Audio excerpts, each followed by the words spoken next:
In the heart of the Old Testament, the book of Isaiah stands as a beacon of hope, a prophetic voice that speaks of a future filled with promise and restoration. Today, we delve into Isaiah chapter 11, verses 1 to 16, a passage that paints a vivid picture of a new king who will reign with justice, peace, and authority. This passage not only speaks to the people of Israel during the time of Isaiah, but also resonates deeply with us today as we reflect on the nature of God's kingdom and the fulfillment of His promises through Jesus Christ. Before we continue, just a reminder to like this video, subscribe to our channel, and hit that notification bell. By doing so, you'll stay connected and up to date with future content. Now, let's continue delving into Isaiah chapter 11, verses 1 to 16, and the message God has in store for us. Isaiah begins with the imagery of a shoot coming from the stump of Jesse. Jesse, as many of us know, is the father of King David, the greatest king in Israel's history. The mention of a stump suggests a time of despair.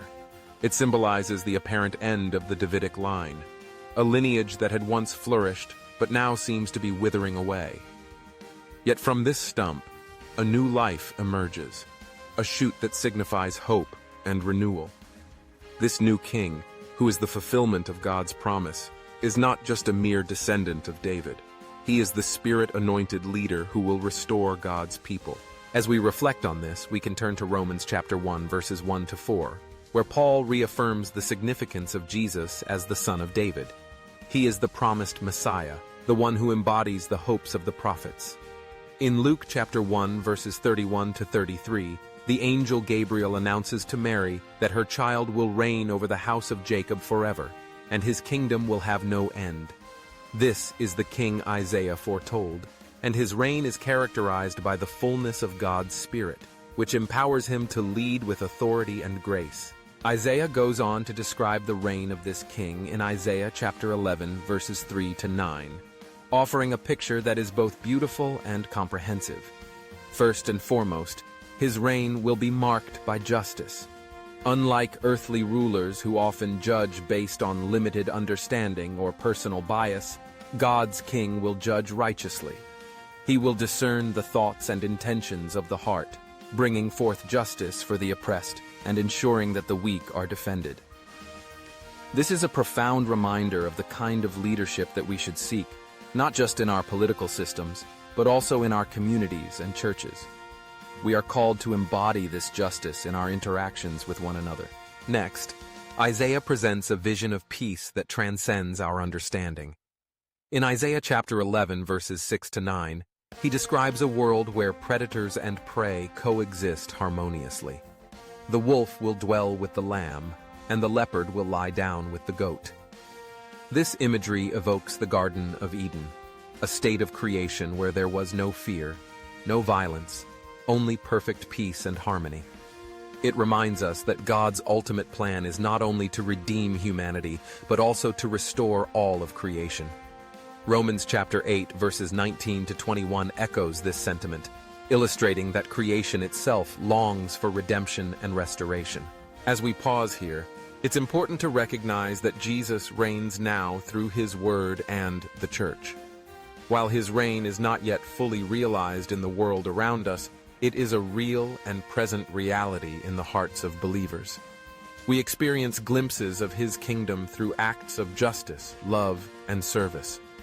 And one day, as Isaiah prophesies, He will return to establish His reign over a new creation, fulfilling the vision of peace and harmony in its entirety. Now, let's turn our attention to the closing verses of Isaiah chapter 11, where the scope of this king's reign expands to encompass all nations. In Isaiah chapter 11, verses 10 to 16, we see a breathtaking vision of God's new king raising a banner for the peoples.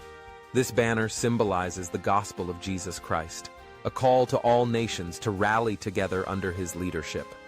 The imagery of gathering scattered people from the four corners of the earth evokes memories of the Exodus, a time when God delivered His people from bondage and led them to freedom.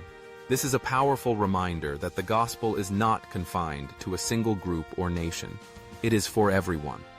As we read in Isaiah chapter 11, verse 12, God will gather His people from every corner of the earth, uniting them under His banner. This is our mission as the Church, to proclaim the good news of Jesus and invite others to join in the celebration of his kingdom. As we conclude this reflection, let's take a moment to pray. We pray for the fulfillment of Isaiah's vision in the far corners of the earth.